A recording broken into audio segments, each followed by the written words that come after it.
ओम नमो भगवते वासुदेवाय। नमस्कार दोस्तों, स्वागत है आप सभी का हमारे चैनल भक्ति ज्ञान में। दोस्तों, आज मैं आपको श्रीमद् भागवत महापुराण की कथा सुना रहा हूँ। आप सभी भक्तजन इस कथा को श्रद्धा पूर्वक मन लगाकर सुने। भगवान श्री कृष्ण आप सभी की मनोकामना पूर्ण करेंगे और आप सभी के कष्टों को हर लेंगे। दोस्तों, पिछली कथा में हमने श्रवण किया था प्रहलाद जी द्वारा माता के गर्भ में प्राप्त हुए नारद जी के उपदेश का वर्णन। आज की कथा में हम श्रवण करेंगे नरसिंह भगवान का प्रादुर्भाव, हिरण्यकशिपु का वध एवं ब्रह्म आदि देवताओं द्वारा भगवान की स्तुति। लेकिन उससे पहले अगर आप हमारे चैनल पर पहली बार आए हैं तो चैनल को सब्सक्राइब करें, बगल में घंटी के बटन को जरूर दबाएं। अगर आपको वीडियो अच्छी लगे तो वीडियो को लाइक कर ज़्यादा से ज़्यादा भक्तों के साथ में शेयर करें। आइए सुनते हैं श्रीमद् भागवत महापुराण की कथा। नारद जी कहते हैं, प्रहलाद जी का प्रवचन सुनकर दैत्य बालकों ने उसी समय से निर्दोष होने के कारण उनकी बात पकड़ ली। गुरु जी की दूषित शिक्षा की ओर उन्होंने ध्यान भी न दिया। जब गुरुजी ने देखा कि उन सभी विद्यार्थियों की बुद्धि एकमात्र भगवान में स्थिर हो रही है, तब वे बहुत घबराए और तुरंत हिरण्यकशिपु के पास जाकर निवेदन किया। अपने पुत्र प्रहलाद की इस असह्य और अप्रिय अनीति को सुनकर क्रोध के मारे उसका शरीर थरथर कांपने लगा। अंत में उसने यही निश्चय किया कि प्रहलाद को अब अपने ही हाथ से मार डालना चाहिए। मन और इंद्रियों को बस में रखने वाले प्रहलाद जी बड़ी नम्रता से हाथ जोड़कर चुपचाप हिरण्यकशिपु के सामने खड़े थे और तिरस्कार के सर्वथा अयोग्य थे। परंतु हिरण्यकशिपु स्वभाव से ही क्रूर था। वह पैर की चोट खाए हुए सांप की तरह फुंफकारने लगा। उसने उनकी ओर पाप भरी टेढ़ी नजर से देखा और कठोर वाणी से डांटते हुए कहा, मूर्ख, तू बड़ा उद्दंड हो गया है। स्वयं तो नीचे ही अब हमारे कुल के और बालकों को भी फोड़ना चाहता है। तूने बड़ी ठठाई से मेरी आज्ञा का उल्लंघन किया है। आज ही तुझे यमराज के घर भेजकर इसका फल चखाता हूँ। मैं तनिक सा क्रोध करता हूँ तो तीनों लोक और उनके लोकपाल कांप उठते हैं। फिर मूर्ख, तूने किसके बल बूते पर निडर की तरह मेरी आज्ञा के विरुद्ध काम किया है। प्रहलाद जी ने कहा, दैत्यराज, ब्रह्मा से लेकर तिनके तक सब छोटे बड़े चर अचर जीवों को भगवान ने ही अपने बस में कर रखा है। न केवल मेरे और आपके बल्कि संसार के समस्त बलवानों के बल भी केवल वही हैं। वे ही महापराक्रमी सर्वशक्तिमान प्रभु काल हैं तथा समस्त प्राणियों के इंद्रिय बल, मनोबल, देह बल, धैर्य एवं इंद्रिय भी वही हैं। वही परमेश्वर अपनी शक्तियों के द्वारा इस विश्व की रचना, रक्षा और संहार करते हैं। वे ही तीनों गुणों के स्वामी हैं। आप अपना यह आसुर भाव छोड़ दीजिए। अपने मन को सबके प्रीति समान बनाइए। इस संसार में अपने बस में न रहने वाले कुमार्गगामी मन के अतिरिक्त कोई और शत्रु नहीं है। मन में सबके प्रति समानता का भाव लाना ही भगवान की सबसे बड़ी पूजा है।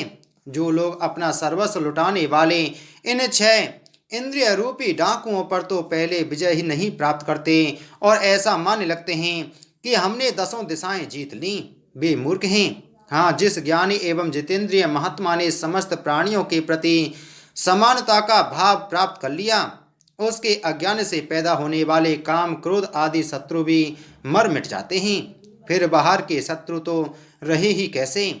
हिरण्यकशिपु ने कहा, रे मंद बुद्धि, तेरे बहकने की भी अब हद हो गई है।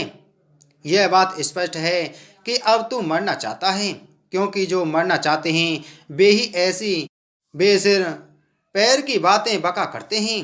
अब आगे तूने मेरे सिवा जो और किसी को जगत का स्वामी बतलाया है, सो देखूं तो तेरा वह जगदीश्वर कहाँ है। अच्छा, क्या कहा, वह सर्वत्र है तो इस खम्भे में क्यों नहीं दिखता। अच्छा, तुझे इस खम्भे में भी दिखाई देता है। अरे तू क्यों इतनी डींग हाँक रहा है। मैं अभी अभी तेरा सिर धड़ से अलग किए देता हूँ। देखता हूँ तेरा वह सर्वस्व हरि जिस पर तुझे इतना भरोसा है तेरी कैसे रक्षा करता है। इस प्रकार वह अत्यंत बलवान महादैत्य भगवान के परम प्रेमी प्रहलाद को बार बार झिड़कियाँ देता और सताता रहा। जब क्रोध के मारे वह अपने को रोक ना सका, तब हाथ में खड़ग लेकर सिंहासन से कूद पड़ा और बड़े जोर से उस खम्भे को एक घूंसा मारा। उसी समय उस खम्भे में से एक बड़ा भयंकर शब्द हुआ। ऐसा जान पड़ा मानो यह ब्रह्मांड ही फट गया हो। वह ध्वनि जब लोकपालों के लोक में पहुंची तब उसे सुनकर ब्रह्म आदि को ऐसा जान पड़ा मानो उनके लोकों का प्रलय हो रहा हो। हिरण्यकश्यपु प्रहलाद को मार डालने के लिए बड़े जोर से झपटा था, परंतु दैत्य सेनापतियों को भी भय से कपा देने वाले उस अद्भुत और अपूर्व घोर शब्द को सुनकर वह घबराया हुआ सा देखने लगा कि यह शब्द करने वाला कौन है, परंतु उसे सभा के भीतर कुछ भी दिखाई ना पड़ा। इसी समय अपने सेवक प्रहलाद और ब्रह्मा की वाणी सत्य करने और समस्त पदार्थों में अपनी व्यापकता दिखाने के लिए सभा के भीतर उसी खम्भे में से बड़ा ही विचित्र रूप धारण करके भगवान प्रकट हुए। वह रूप ना तो पूरा सिंह का ही था और ना मनुष्य का ही। जिस समय हिरण्यकश्यपु शब्द करने वाली की इधर उधर खोज कर रहा था, उसी समय खम्भे के भीतर से निकलते हुए उस अद्भुत प्राणी को उसने देखा। वह सोचने लगा, अहो यह ना तो मनुष्य है और ना पशु, फिर यह नरसिंह के रूप में कौन सा अलौकिक जीव है। जिस समय हिरण्यकश्यपु इस अधेड़ वन में लगा हुआ था, उसी समय उसके बिल्कुल सामने ही नरसिंह भगवान खड़े हो गए। उनका वह रूप अत्यधिक भयावना था। तपाए हुए सोने के समान पीली पीली भयानक आंखें थीं। जमाई लेने से गर्दन के बाल इधर उधर लहरा रहे थे। दाढ़ें बड़ी विकराल थीं। तलवार की तरह लपलपाती हुई छुरे की धार के समान तीखी जीभ थी। टेढ़ी भौहें से उनका मुख और भी दारुण हो रहा था। कान निश्चल एवं ऊपर की ओर उठे हुए थे। फूली हुई नासिका और खुला हुआ मुंह पहाड़ की गुफा के समान अद्भुत जान पड़ता था। फटे हुए जबड़ों से उसकी भयंकरता बहुत बढ़ गई थी। विशाल शरीर स्वर्ग का स्पर्श कर रहा था। गर्दन कुछ नाटी और मोटी थी। छाती चौड़ी और कमर बहुत पतली थी। चंद्रमा की किरणों के समान सफेद रोएं सारे शरीर पर चमक रहे थे। चारों ओर सैकड़ों भुजाएं फैली हुई थीं, जिनके बड़े बड़े नख आयुध का काम देते थे। उनके पास फटकने तक का साहस किसी को न होता था। चक्र आदि अपने निज आयुध तथा वज्र आदि अन्य श्रेष्ठ शस्त्रों के द्वारा उन्होंने सारे दैत्य दानवों को भगा दिया। हिरण्यकश्यपु सोचने लगा, हो ना हो महामायावी विष्णु ने ही मुझे मार डालने के लिए यह ढंग रचा है, परंतु इसकी इन चालों से हो ही क्या सकता है। इस प्रकार कहता और सिंहनाद करता हुआ दैत्यराज हिरण्यकश्यपु हाथ में गदा लेकर नरसिंह भगवान पर टूट पड़ा, परंतु जैसे पतंगा आग में गिरकर अदृश्य हो जाता है, वैसे ही वह दैत्य भगवान के तेज के भीतर जाकर लापता हो गया। समस्त शक्ति और तेज के आश्रय भगवान के संबंध में ऐसी घटना कोई आश्चर्यजनक नहीं है, क्योंकि सृष्टि के प्रारंभ में उन्होंने अपने तेज से प्रलय के निमित्त भूत तमोगुण रूपी घोर अंधकार को भी पी लिया था। तदंतर वह दैत्य बड़े क्रोध से लपका और अपनी गदा को बड़े जोर से घुमाकर उसने नरसिंह भगवान पर प्रहार किया। प्रहार करते समय ही जैसे गरुड़ सांप को पकड़ लेते हैं, वैसे ही भगवान ने गदा सहित उस दैत्य को पकड़ लिया। वे जब उसके साथ खिलवाड़ करने लगे, तब वह दैत्य उनके हाथ से वैसे ही निकल गया जैसे कीड़ा करते हुए गरुड़ के चंगुल से सांप छूट जाए। युधिष्ठिर उस समय सब के सब लोकपाल बादलों में छिपकर इस युद्ध को देख रहे थे। उनका स्वर्ग तो हिरण्यकश्यपु ने पहले ही छीन लिया था। जब उन्होंने देखा कि वह भगवान के हाथ से छूट गया, तब वे और भी डर गए। हिरण्यकश्यपु ने भी यही समझा कि नरसिंह ने मेरे बलवीर से डरकर ही मुझे अपने हाथ से छोड़ दिया है। इस विचार से उसकी थकान जाती रही और वह युद्ध के लिए ढाल तलवार लेकर फिर उनकी ओर दौड़ पड़ा। उस समय वह बाज की तरह बड़े वेग से ऊपर नीचे उछल कूद कर इस प्रकार ढाल तलवार के पैतरे बदलने लगा कि जिससे उस पर आक्रमण करने का अवसर ही न मिले। तब भगवान ने बड़े ऊंचे स्वर में प्रचंड और भयंकर अट्टहास किया, जिससे हिरण्यकश्यपु की आंखें बंद हो गईं। फिर बड़े वेग से झपटकर भगवान ने उसे वैसे ही पकड़ लिया जैसे सांप चूहे को पकड़ लेता है।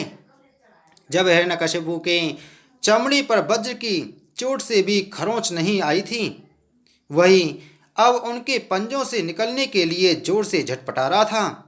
भगवान ने सभा के दरवाजे पर ले जाकर उसे अपनी जांघों पर गिरा लिया और खेल खेल में अपने नखों से उसे उसी प्रकार फाड़ डाला जैसे गरुण महाविषधर सांप को चीर डालते हैं। उस समय उनकी क्रोध से भरी विकराल आंखों की ओर देखा नहीं जाता था। वे अपनी लपलपाती हुई जीभ से फैले हुए मुंह के दोनों काने चाट रहे थे। खून के छींटे से उनका मुंह और गर्दन के बाल लाल हो रहे थे। हाथी को मारकर गले में आंतों की माला पहने हुए मृगराज के समान उनकी शोभा हो रही थी। उन्होंने अपने तीखे नखों से हिरण्यकशिपु का कलेजा फाड़कर उसे जमीन पर पटक दिया। उस समय हजारों दैत्य दानव हाथों में शस्त्र लेकर भगवान पर प्रहार करने के लिए आए, पर भगवान ने अपनी भुजा रूपी सेना से, लातों से और नख रूपी शस्त्रों से चारों ओर खदेड़ खदेड़ कर उन्हें मार डाला। युधिष्ठिर, उस समय भगवान नरसिंह के गर्दन के बालों की फटकार से बादल तितर बितर होने लगे।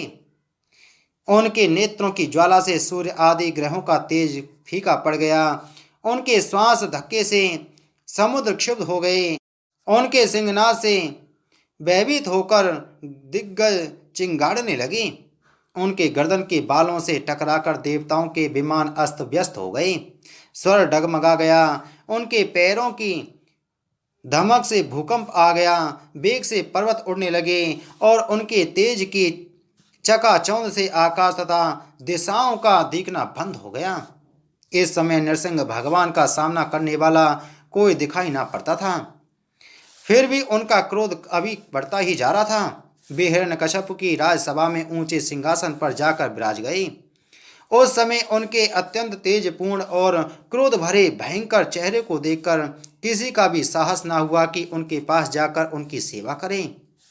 युधिष्ठिर, जब स्वर्ग की देवियों को यह शुभ समाचार मिला कि तीनों लोकों के सिर की पीड़ा का मूर्तिमान स्वरूप हिरण्यकशिपु युद्ध में भगवान के हाथों मार डाला गया, तब आनंद के उल्लास से उनके चेहरे खिल उठे।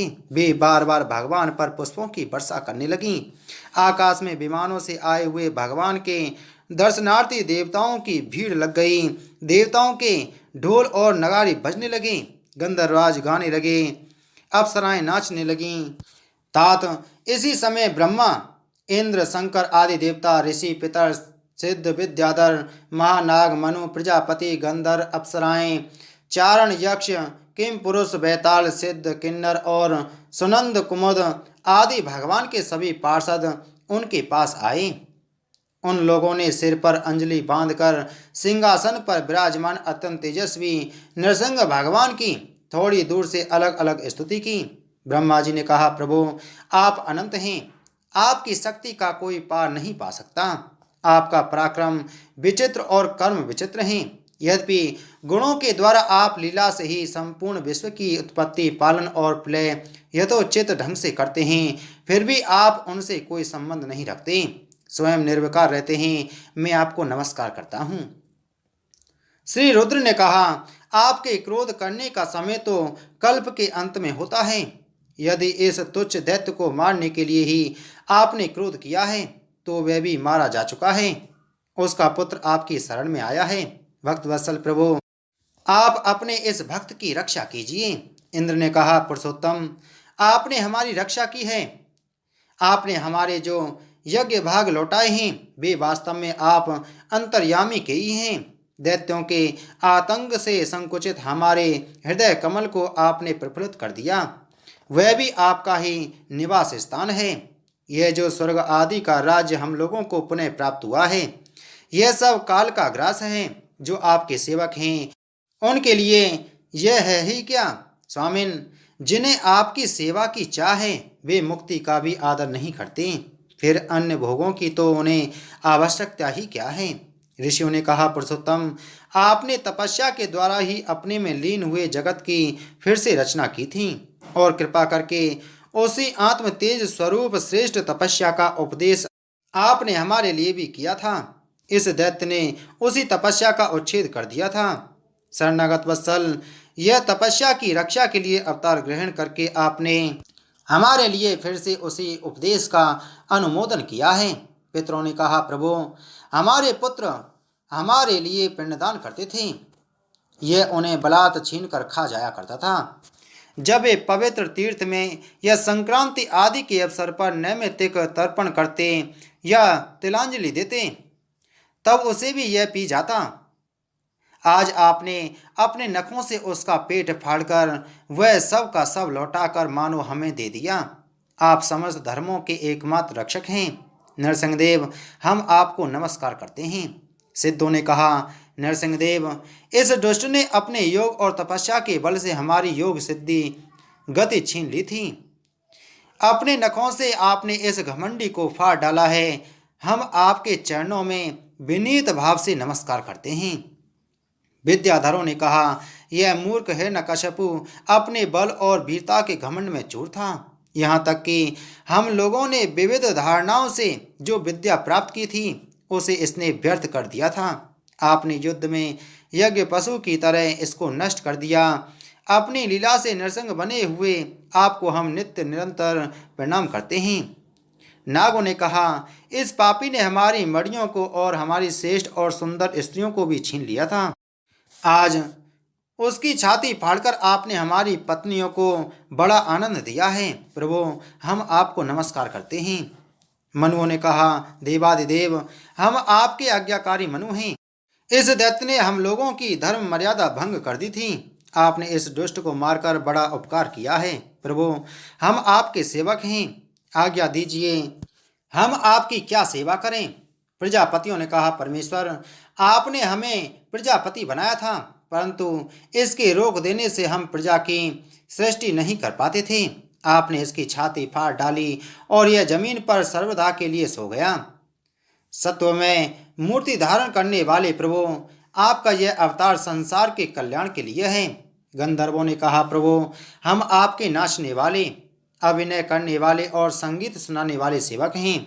इस दैत्य ने अपने बल, वीर और पराक्रम से हमें अपना गुलाम बना रखा था। उसे आपने इस दशा को पहुंचा दिया। सच है, कुमार्ग से चलने वाले का भी क्या कभी कल्याण हो सकता है।